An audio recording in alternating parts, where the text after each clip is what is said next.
Après un accident de voiture, elle découvre que son donneur d'organes est le fils d'un rival familial. La lumière du matin filtrait à travers la fenêtre de mon studio, illuminant les coups de pinceau vibrants qui remplissaient la toile vierge devant moi. J'observais chaque couleur, chaque forme, comme pour tenter de déchiffrer une énigme qui me hantait.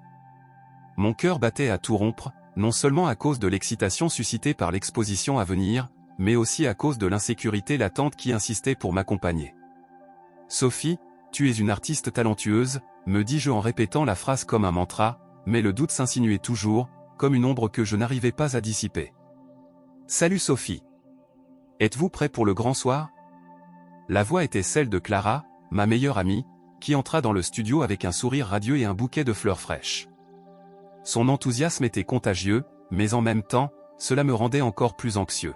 « Je ne sais pas, Clara. Et si personne ne se présente ?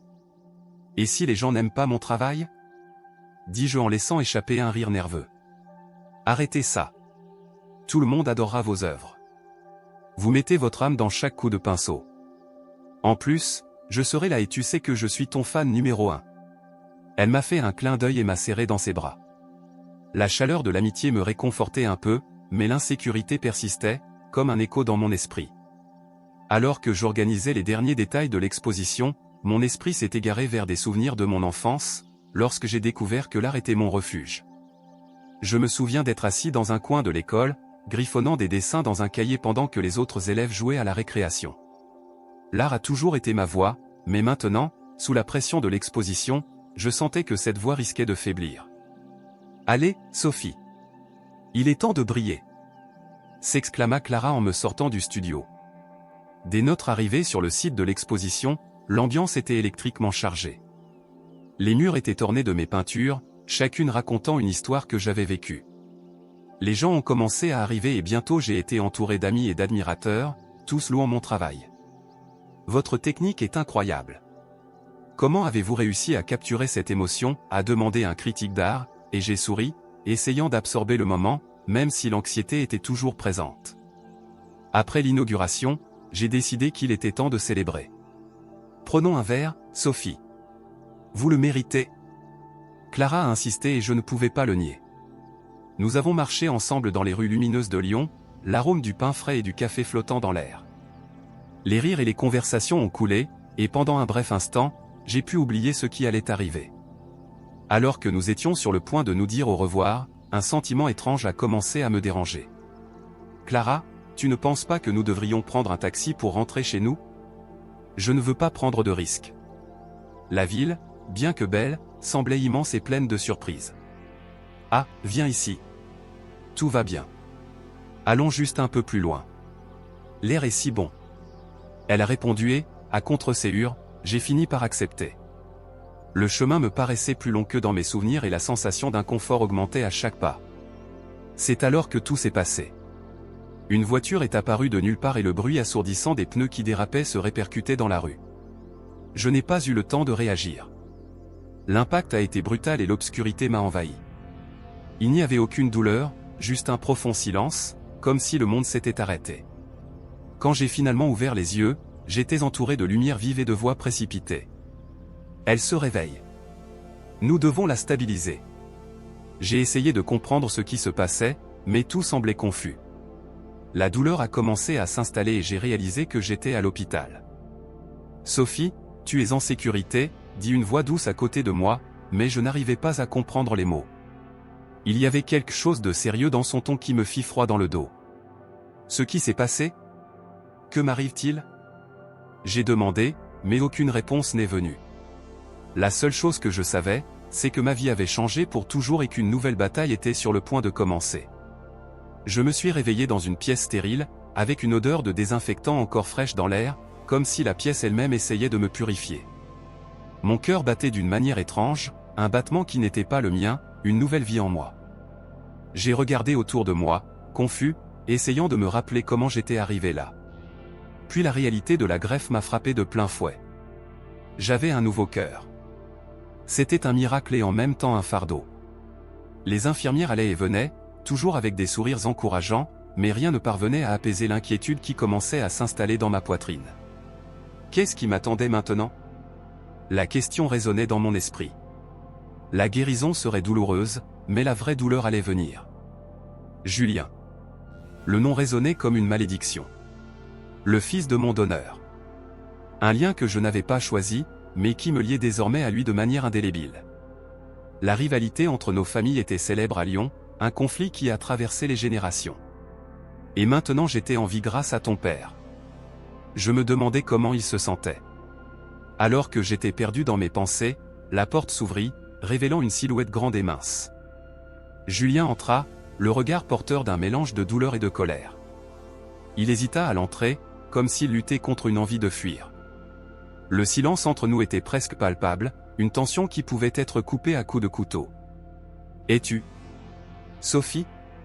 Sa voix était tendue, avec un léger tremblement qui trahissait sa tentative de rester stable. « Oui, répondis-je, essayant de paraître plus confiant que je ne le ressentais réellement. « Je suis. » Il s'arrêta, ses yeux scrutant mon visage, comme s'il cherchait quelque chose qu'il ne trouvait pas. « Est-ce que tu vas bien ?» La question était presque automatique, mais la façon dont il la formulait était chargée de ressentiment. « Je suis en convalescence, » dit-il, ressentant un regain de vulnérabilité. « Mais je ne sais pas quoi penser de tout ça. » Julien secoua la tête, les muscles de son visage se contractèrent. « Tu ne devrais pas être ici. Tu n'aurais pas dû, tu ne devrais pas être en vie. » Les mots quittèrent sa bouche comme une flèche, remplie de douleur et de souffrance. « Je n'ai pas choisi ça, » répondis-je en élevant la voix. « Je n'ai pas demandé à être ici pour recevoir le cœur de ton père. Je veux juste vivre. » Il fit un pas en avant, son expression se transformant en une lutte interne. « Tu ne comprends pas ce que cela signifie pour moi. Mon père, il est parti à cause d'un accident. Et maintenant tu es là, profitant de la vie qui était censée être la sienne. Je suis vraiment désolé pour ta perte, dit-il, sentant la pression dans ses yeux. Je le suis vraiment. Mais je ne suis pas le méchant de cette histoire.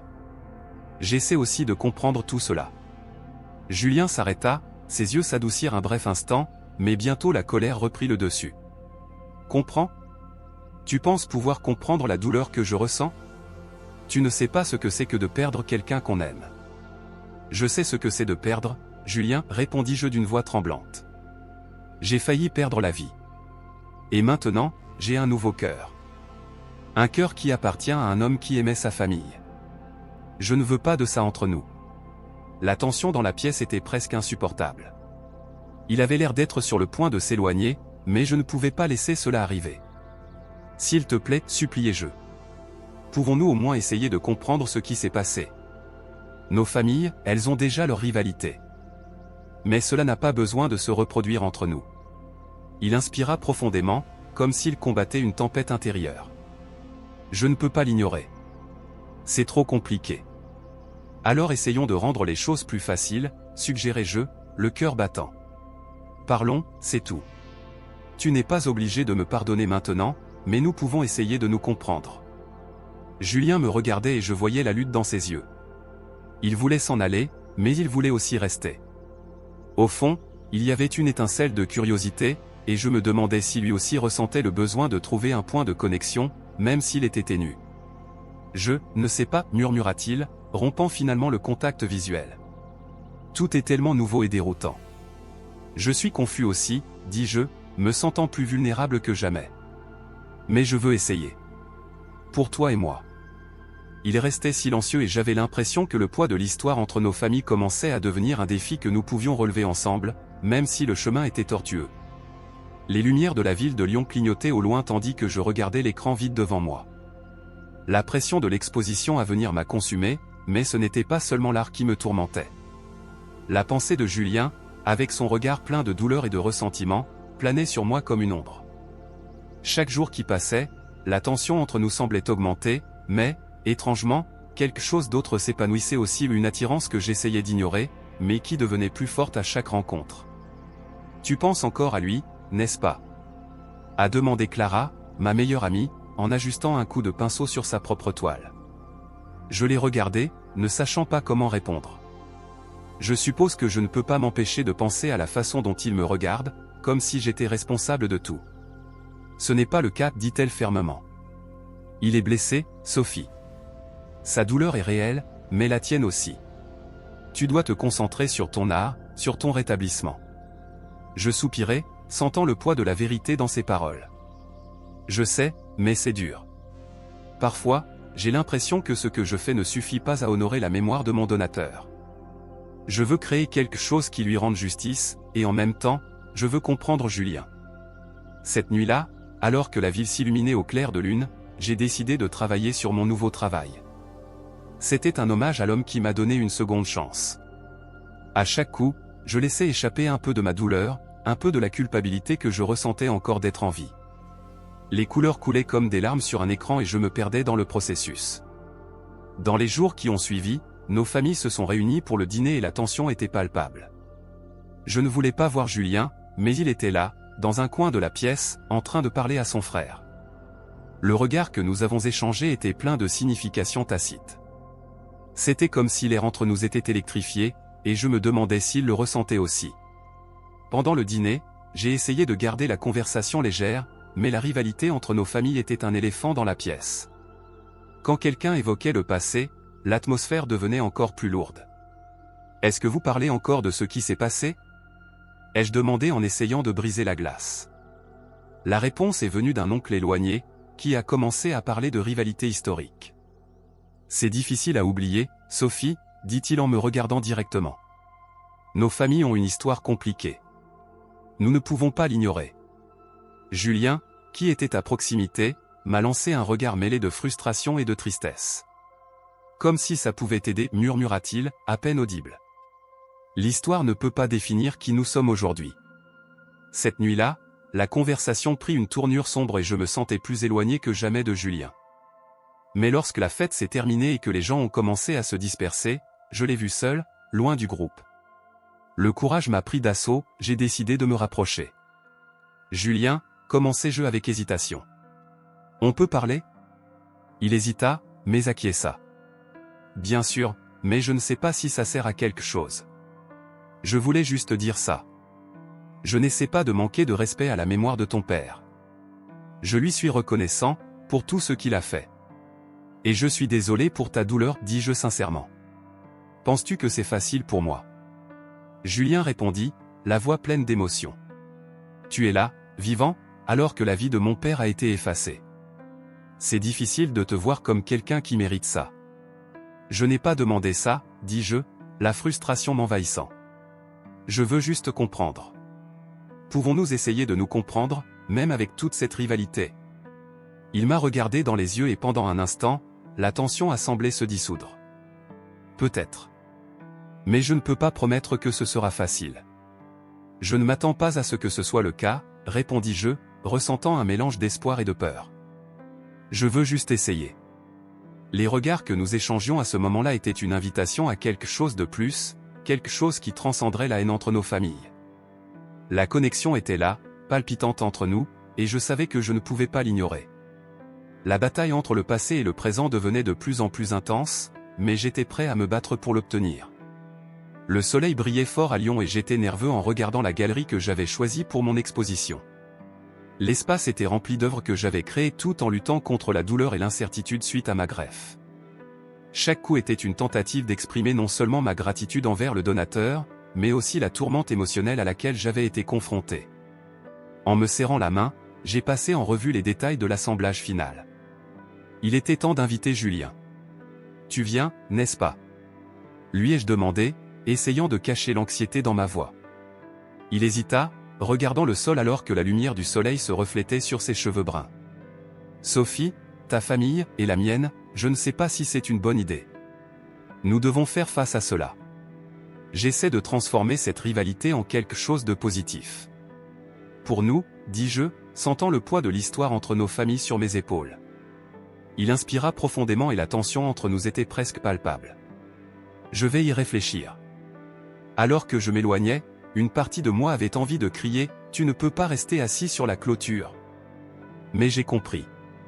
La douleur de perdre son père et la confusion quant à ses sentiments pour moi le consumaient. Ce qui aurait pu être une simple invitation est devenu un champ de bataille émotionnel. Le jour de l'exposition est arrivé et j'étais nerveux. La galerie était pleine de monde, et parmi eux je voyais les visages familiers de ma famille et, de l'autre côté, ceux de Julien. La tension était palpable, comme si chacun attendait à tout moment que l'autre fasse un geste susceptible de déclencher une guerre. Lorsque nos regards se croisèrent, mon cœur fit un bond. Il était là, et cela signifiait plus que ce que les mots pouvaient exprimer. « Salut Sophie », dit-il en s'approchant avec un sourire nerveux.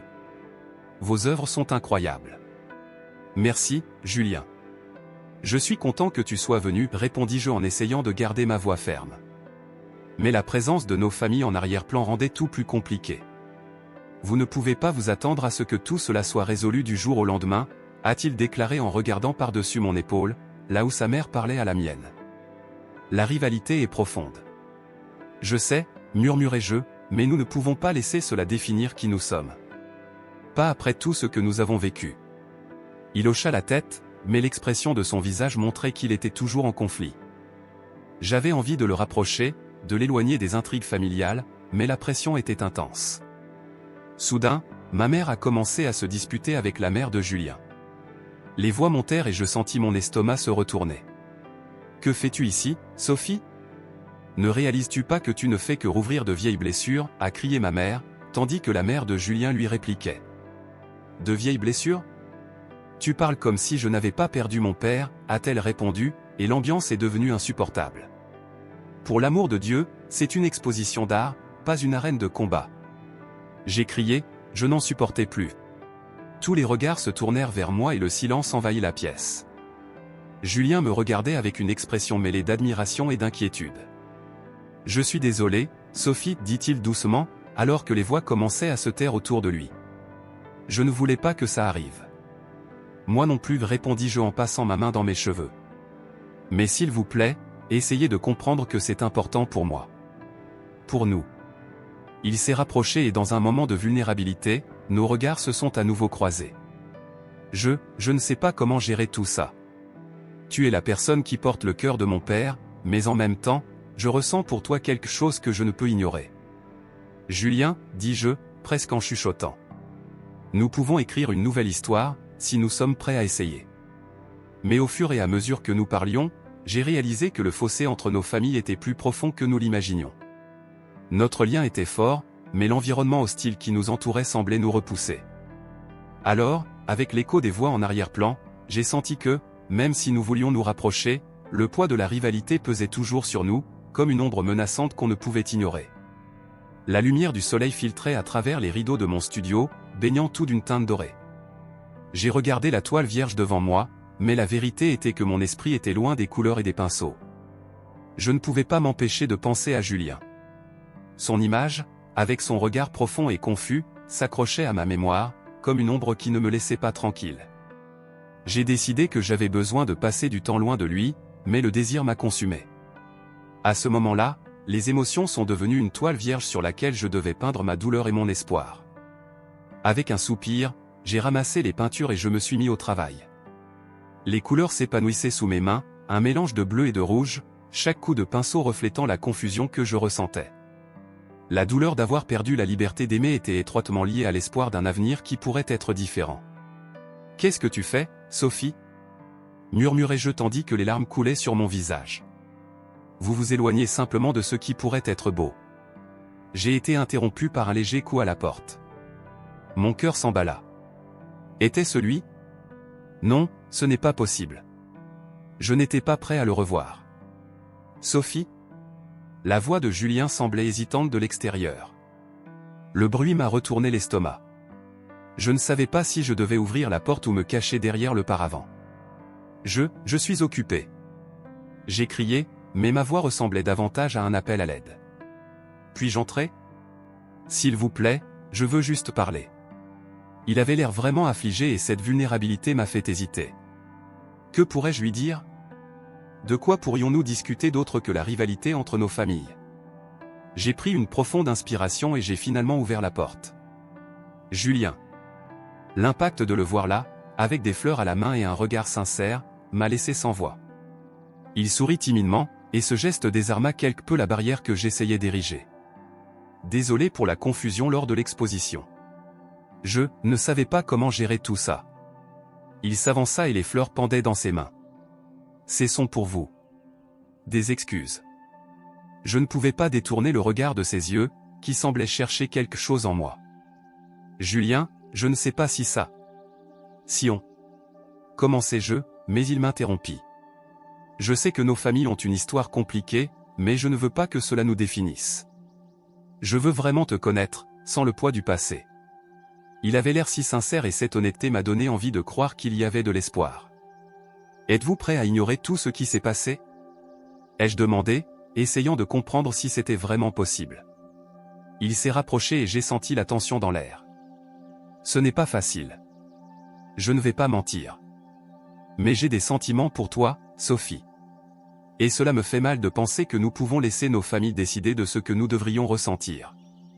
Il baissa les yeux, comme s'il luttait contre ses propres insécurités. Je veux juste avoir la chance d'essayer. J'ai regardé les fleurs dans ses mains, puis son visage. Le désir de s'ouvrir à lui était aussi intense que la peur de répéter les erreurs du passé. Et si ça ne marche pas? Et si cela ne faisait que compliquer les choses? Et si ça marchait? Et si nous parvenions à changer cette histoire qui nous a été imposée? Il parlait avec tant de passion que, l'espace d'un instant, je me suis laissé emporter par cette idée. C'était un risque, mais cela en valait peut-être la peine. L'hésitation a commencé à se dissiper et j'ai réalisé que le lien que nous entretenions était plus fort que n'importe quelle rivalité. Il va bien. Essayons. Mais nous devons être prudents. Julien a souri, et ce sourire a illuminé tout mon studio. Prudent, oui. Mais aussi ouvert. Que pensez-vous du café de demain? La proposition était simple, mais les mots avaient un sens profond. Le café de demain a l'air bien. Je lui rendis mon sourire, un sourire sincère qui n'était pas apparu depuis longtemps. Il avait l'air soulagé, comme si un poids avait été enlevé de ses épaules. Excellent. Alors à demain, Sophie. Il a commencé à s'éloigner, mais pas avant de m'avoir regardé une fois de plus, comme s'il mémorisait ce moment dans sa mémoire. Lorsque la porte se referma derrière lui, je me laissai tomber sur la chaise, le cœur battant. Il y avait un nouvel espoir dans l'air, et cela en soi constituait un grand changement. Les semaines suivantes furent marquées par des rencontres régulières entre Julien et moi. Chaque fois que nous nous voyions, c'était comme si un nouveau chapitre s'ouvrait dans nos vies. Au début, la tension entre nous était palpable, mais petit à petit, les conversations se sont déroulées plus naturellement. J'ai découvert que Julien était bien plus que le fils de mon donneur de cœur, c'était un être humain avec des rêves, des peurs et une histoire qui méritait d'être entendue. Un matin, nous avons décidé de nous retrouver dans un charmant café au bord du Rhône. L'arôme du café frais et les sourires des serveurs créaient une atmosphère légère, mais j'ai senti mon cœur s'emballer en voyant Julien approcher. Il avait un sourire timide et cela m'a donné du courage. « Bonjour Sophie. J'espère que tu t'es préparée à ce que je vais te dire aujourd'hui, dit-il en s'asseyant en face de moi. Salut Julien. Je suis curieux en fait. Que as-tu découvert? Ai-je demandé en enroulant mes mains autour de ma tasse, comme si j'essayais d'absorber l'énergie qui y pulsait. J'ai parlé avec ma mère de notre histoire familiale. J'ai découvert que depuis des générations, nos familles étaient en désaccord à cause d'un malentendu. La rivalité a commencé par un désaccord entre nos grands-parents. Ils n'ont jamais réussi à mettre les choses au clair, et cela s'est perpétué, explique Julien, les yeux brillants de la sincérité de ses propos. Tu es sérieux? Alors tout ça aurait pu être évité? Ma voix était remplie d'incrédulité. Oui, et j'aimerais que nous puissions faire quelque chose. Pas seulement pour nous, mais pour que nos enfants, si nous en avons, ne portent pas ce fardeau, a-t-il déclaré, sa détermination palpable. Ce serait incroyable. Mais comment pouvons-nous faire cela? Nos familles sont profondément enracinées dans cette haine, ai-je dit, ressentant un mélange d'espoir et de peur. Julien sourit, un sourire qui illumina son visage. Nous pouvons commencer par un rendez-vous. Un dîner, quelque chose de simple. Si nous pouvons réunir nos familles et montrer que nous sommes différents, peut-être pourrons-nous faire le premier pas. Le plan commençait à prendre forme dans mon esprit. Oui, nous pouvons le faire. Mais y seront-ils ouverts? Je ne sais pas, mais si nous n'essayons pas, nous ne le saurons jamais, a-t-il répondu en me regardant dans les yeux avec une intensité qui a fait battre mon cœur. Au cours des jours suivants, nous avons discuté avec nos familles. Au début, il y a eu de la résistance, mais l'idée d'un dîner entre les deux familles a commencé à prendre de l'ampleur. Avec l'aide d'amis, nous avons réussi à tout organiser. Enfin, Le jour du dîner arriva. J'étais nerveux mais déterminé. Quand je suis arrivé sur place, j'ai vu que Julien était déjà là, en train de parler à ma mère. Il avait l'air tellement à l'aise, calme, et ça m'a donné un peu de courage. « Salut Sophie. Tu es magnifique, dit-il, et j'ai senti mon visage s'échauffer au compliment. « Merci, Julien. Tu es superbe aussi, répondis-je, essayant de cacher ma nervosité. Le dîner commença et l'ambiance était tendue. Nos familles ont échangé des regards suspicieux, mais à mesure que la nuit avançait, quelque chose de magique a commencé à se produire. Les conversations ont commencé à couler, les rires ont été partagés et la nourriture délicieuse a contribué à briser la glace. C'est au moment où mon père et le père de Julien ont commencé à se disputer à propos d'un vieux match de football que j'ai réalisé que la haine se dissipait. Écoute, je ne sais pas comment notre rivalité a commencé, mais on peut être d'accord sur le fait que Lyon a toujours été meilleur que Marseille, non, a dit mon père, et tout le monde a ri. La conversation est devenue plus légère et bientôt nous avons tous été impliqués dans des histoires et des rires. Lorsque nous nous sommes enfin assis pour le dessert, Julien et moi avons échangé des regards significatifs.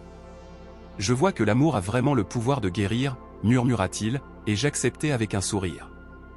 À ce moment-là, j'ai réalisé que tout ce que j'avais vécu, toutes les difficultés m'avaient conduit ici, et que l'amour que j'éprouvais pour Julien était assez fort pour surmonter n'importe quel obstacle.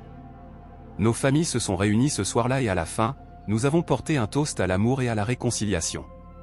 Aux nouvelles histoires que nous commençons à écrire, dis-je en levant mon verre, et tout le monde autour de nous suivit mon exemple, souriant, célébrant non seulement notre amour, mais la paix qui commençait enfin à s'épanouir entre nos clans.